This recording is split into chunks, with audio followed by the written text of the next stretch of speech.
Good morning all students. Last जो video था उसमें हमने लाइट रिएक्शन के बारे में पढ़ा था। लाइट रिएक्शन में हमने cyclic, non cyclic photophosphorylation and उसमें भी pigment system first and second पढ़ा था। अब आज हम जो है वो डार्क रिएक्शन के बारे में पढ़ेंगे। डार्क रिएक्शन यानी ऐसी रिएक्शन जो डार्क में होती है, अंधेरे में होती है, तो इसलिए इसे डार्क रिएक्शन कहते हैं। और ये रिएक्शन जो है इसे ब्लैकमैन्स रिएक्शन भी बोलते हैं, क्योंकि इसका जो डिस्कवर है वो ब्लैकमैन ने किया था। साथ ही साथ ये जो प्रोसेस होती है ये क्लोरोप्लास्ट के स्ट्रोमा में होती है। लाइट रिएक्शन जो है वो क्लोरोप्लास्ट के ग्रेनम में होगी और डार्क रिएक्शन जो है वो क्लोरोप्लास्ट के स्ट्रोमा में होती है। डार्क रिएक्शन में बेसिकली थ्री साइकिल्स इन्वॉल्व है। फर्स्ट होती है केल्विन साइकिल, सीथी साइकिल, सेकेंड होती है कैम साइकिल और एक होती है लास्ट वाली C4 या हैच एंड स्लेक साइकिल। तो आज हम देखेंगे हमारी केल्विन साइकिल या C3 साइकिल के बारे में हम पढ़ेंगे। केल्विन साइकिल जो है इसका डिस्क्रिप्शन जो है वो केल्विन, बेंसन एंड बॉशम ने 1957 में किया था।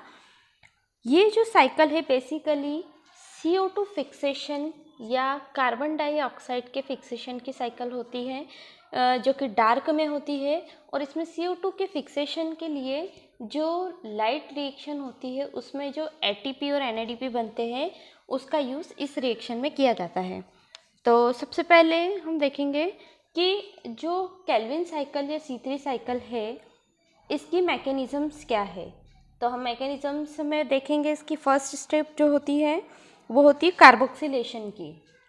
कार्बोक्सिलेशन सभी को पता है, कार्बन का जुड़ना कार्बोक्सिलेशन। अब सबसे फर्स्ट स्टेप है इसकी कार्बोक्सिलेशन। कार्बोक्सिलेशन में क्या होगा, जो C3 साइकिल है उसमें 5 कार्बन वाला कंपाउंड जो है वो है राइबोलोज मोनोफॉस्फेट, जो 6 ATP के मॉलिक्यूल को ले करके फॉस्फोराइबोलोकाइनेज एंजाइम की प्रेजेंस में राइबोलोज 1,5 डाइफॉस्फेट बनाता है। साथ ही साथ 6 ATP जो है वो 6 ADP में कन्वर्ट होती है, क्योंकि यहाँ पर फॉस्फेट का रिलीज़ होगा तो ये 6 ADP में कन्वर्ट हुआ। एंड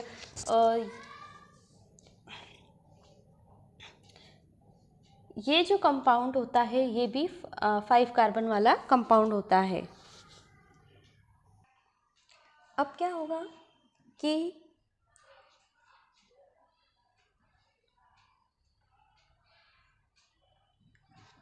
ये जो यहाँ पर राइबोलोज 1,5 डाइफॉस्फेट बना है, ये जो राइबोलोज 1,5 डाइफॉस्फेट है ये CO2 एक्सेप्टर होता है, CO2 को ग्रहण करने वाला यौगिक होता है। तो ये राइबोलोज 1,5 डाइफॉस्फेट जो है वो 6 मॉलिक्यूल कार्बन डाइऑक्साइड के और 6 मॉलिक्यूल H2 यानी वाटर के, इनके साथ मिलकर कार्बोक्सी डाइम्यूटेज एंजाइम की प्रेजेंस में 12 मॉलिक्यूल किसके बनाता है,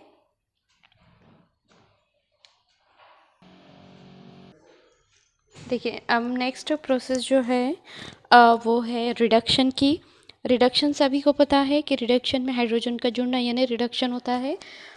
रिडक्शन में क्या होगा कि जो ऑक्सीडेशन में जो फॉस्फोग्लिसरिक एसिड बना था, 12 मॉलिक्यूल उसके बने थे, तो रिडक्शन के प्रोसेस में ये जो फॉस्फोग्लिसरिक एसिड बना है इसके 12 मॉलिक्यूल जो है वो ATP के 12 मॉलिक्यूल के साथ रिएक्ट होके कौन से एंजाइम की प्रेजेंस में, फॉस्फोग्लिसरोकाइनेज एंजाइम की प्रेजेंस में कन्वर्ट होता है 1,3 डाइफॉस्फोग्लिसरिक एसिड में। साथ ही साथ 12 ADP बनते हैं। 12 ATP से फॉस्फेट ग्रुप रिलीज हुआ एंड 12 ADP बने। देन अब क्या होगा, वो 1,3 डाइफॉस्फो जो ग्लिसरिक एसिड बना है वहाँ पर वो 1,3 डाइफॉस्फोग्लिसरिक एसिड के 12 मॉलिक्यूल अगेन वापस से 12 NADPH प्लस 12H के साथ रिएक्ट होके H प्लस को लेके डिहाइड्रोजिनेज एंजाइम की प्रेजेंस में बनाते हैं 3 फॉस्फोग्लिसरैल्डिहाइड के मॉलिक्यूल्स, उसके भी 12 मॉलिक्यूल्स बनाते हैं। साथ ही साथ में 12 NADP एंड 12H3PO4 बनता है यहाँ पर फास्फोरिक एसिड।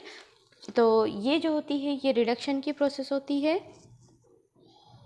अब देखिए जो वहाँ पर 3-फॉस्फोग्लिसरैल्डिहाइड बना है 3PGALD 3-फॉस्फोग्लिसरैल्डिहाइड, ये 3-फॉस्फोग्लिसरैल्डिहाइड जो है वो अपने आइसोमर में ये कन्वर्ट होगा, that is the dihydroxy acetone phosphate में।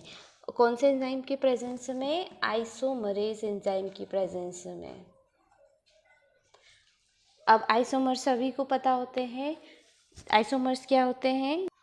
जिनका मॉलिक्यूलर फार्मूला तो सेम होता है लेकिन उनका स्ट्रक्चरल फार्मूला अगर देखें, स्ट्रक्चर देखें तो वो डिफरेंट होता है, दैट इज़ द आइसोमर। इन दोनों का फार्मूला सेम है, मॉलिक्यूलर फार्मूला, लेकिन अगर इनका स्ट्रक्चर हम देखेंगे तो वो जो है वो डिफरेंट रहेगा। This is a isomer.